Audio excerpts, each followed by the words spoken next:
आज मैं आपके साथ मूली के पराठे की इतनी डिफरेंट इतनी मज़े की रेसिपी लेकर आई हूँ कि अगर आप इस तरह से पराठे बनाते हैं तो आपके पराठे बड़े ही खस्ता, बड़े ही मज़ेदार और बहुत ही ज़्यादा टेस्टी बनेंगे और बहुत ही ज़्यादा इजी वे में बनेंगे। आज जो मैं आपके साथ रेसिपी शेयर कर रही हूँ ये आपने कभी नहीं देखी होगी, ना ही कभी आपने इस तरह से पराठे ट्राई किए होंगे, जो कि बहुत ही ज़्यादा मज़े की रेसिपी बनने वाली है। चलें जी अपनी मज़ेदार सी रेसिपी को स्टार्ट करते हैं। बिस्मिल्लाहिर्रहमानिर्रहीम। अस्सलाम वालेकुम। उम्मीद है आप सब ठीक होंगे। 2 मूलियाँ जो थी वो मैंने कश करके इसमें रखी हुई हैं, उनका पानी नहीं निकाला। उसके अंदर मैंने तमाम चीज़ें डाल दी हैं। 1 चम्मच इसके अंदर मिर्च डाली है, 1 चम्मच नमक और ½ चम्मच मैंने इसमें हल्दी डाली है।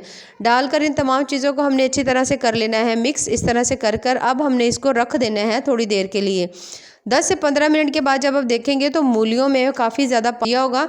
अब आपने मूलियों का जो पानी है उसको निचोड़ लेना है।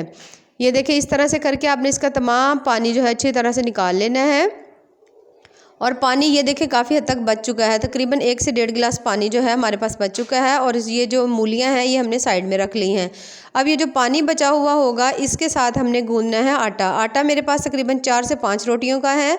अगर आपने ज़्यादा रोटियां बनानी है तो इसके अंदर आप थोड़ा सा घर का जो सिंपल पानी होता है वो आप ऐड कर लें और इसके साथ आप आटा गूंदें। इसके साथ जब आप आटा गूंदेंगे तो बहुत ही मज़े की रोटियाँ बनेंगी। अच्छी तरह से आटा गूंदकर हल्का सा ऑयल लगाएंगे। 10 से 15 मिनट के बाद आप देखना कि आपका आटा जो है वो अच्छी तरह से सेट हो चुका होगा। अब हमने इसके पेड़े बना लेने हैं।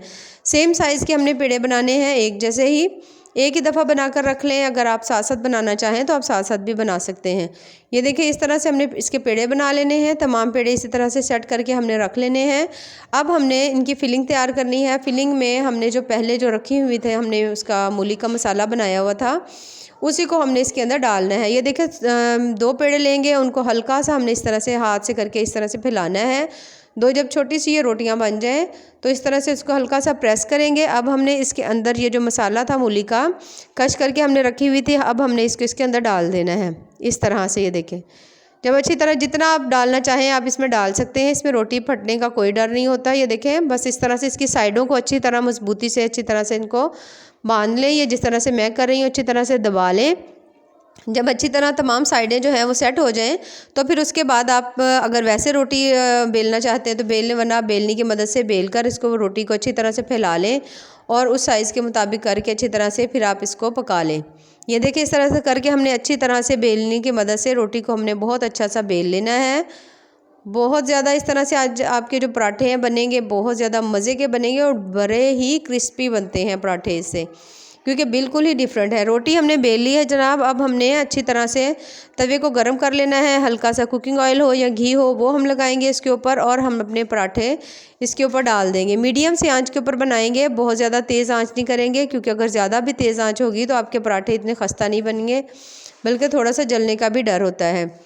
दरमियानी सी आंच के ऊपर अच्छी तरह से जब आप देखेंगे पराठे आपके नीचे से अच्छी तरह पक गए हैं तो साइड उसकी टर्न कर लें और इसी तरह से आप अपने बाकी जो तमाम पराठे हैं उनको आप अच्छी तरह पका लें। हल्का हल्का सा कुकिंग ऑयल हो, घी हो, आप उसको साथ लगाएं। कोशिश करें कि आप इसके ऊपर घी लगाएं, क्योंकि घी से जो पराठे हैं वो बहुत ज़्यादा खस्ता बनते हैं, बड़े ही मज़े के बनते हैं कुछ ज़्यादा। और अगर आपको खस्ता पराठे चाहिए और ज़्यादा नरम चाहिए तो जब आप आटा आप गूंद रहे थे तो उसके अंदर भी अगर आप 2 से 3 चम्मच आप घी या कुकिंग ऑयल डाल लेते हैं तो उससे भी आपके पराठे बड़े ही मज़े के बनेंगे। दोनों साइडों के ऊपर हमने अच्छी तरह से घी या कुकिंग ऑयल लगा लेना है और अपने पराठे जो हैं वो बड़े ही मज़े के बना लेने हैं। ज़रूर इस तरह ये रेसिपी आप ट्राई करिएगा, बहुत ही ज़्यादा मज़े की बनती है, क्योंकि जो हमने इसका पानी निकाला था उसके अंदर अच्छी खासी नमक मिर्च थी। तो जब आप उससे आटा गूंदेंगे तो आप यकीन करें आपके पराठे जो हैं वो बहुत ज़्यादा टेस्टी बनेंगे और बहुत ही ज़्यादा मज़े के बनेंगे। आमतौर पर जो पराठे बनाते हैं वो उसमें थोड़ा सा उसका वो कलर जो है वाइट होता है, लेकिन इसका आप कलर चेक करें, इसका कलर अच्छा खासा चेंज है, क्योंकि इसके अंदर आटे में हमने नमक और मिर्च जो थी वो दोनों चीज़ें से हमने आटा गूंदा हुआ है, तो उससे उसका कलर भी खासा ब्राउन है। ये देखिए माशाल्लाह कितने ही ज़बरदस्त से हमारे जो पराठे हैं वो तैयार हो चुके हैं। रेसिपीज़ पसंद आए तो चैनल को ज़रूर लाइक करें, सब्सक्राइब करें। बहुत ही ज़्यादा टेस्टी, बहुत ही ज़्यादा मज़े के हमारे ये जो पराठे हैं वो तैयार हुए हैं और बहुत ही ज़्यादा डिफरेंट है और बहुत ज़्यादा जल्दी बनने वाली रेसिपी है। बहुत ज़्यादा ज़बरदस्त और टेस्टफुल सी रेसिपी है। ज़रूर हमारे चैनल को लाइक करें, सब्सक्राइब करें। बाकी दुआओं में याद रखिए। अल्लाह हाफिज़।